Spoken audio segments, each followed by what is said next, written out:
కొంతమంది ఉంటారు కదా, ఈ గుట్కా, పాన్ పరాగు, ఖైని ఇవన్నీ నములుతుంటారు.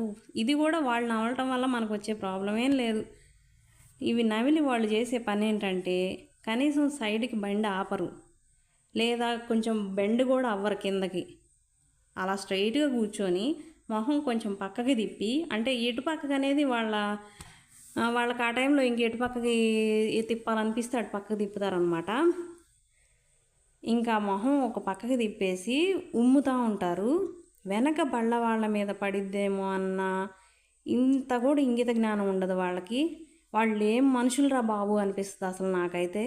అది మన మీద పడిందా పడలేదా అన్నది నెక్స్ట్ థింగ్, పడకుండా ఏముండదు. ఎందుకంటే వెనక్కి గాలికి వెనక్కే వస్తుంది. సన్న తుంపర్లైనా సరే వెనక వచ్చే బళ్ళవాళ్ళ మీద ఖచ్చితంగా పడతాయి. మనం ఏంటి పొద్దున్నే ఫ్రెష్గా స్నానం చేసి ఆఫీస్కనో ఏదో పని మీదనో బయలుదేరుతాం. ఈ చెండాలం ఏంటో నాకు అర్థం కాదు.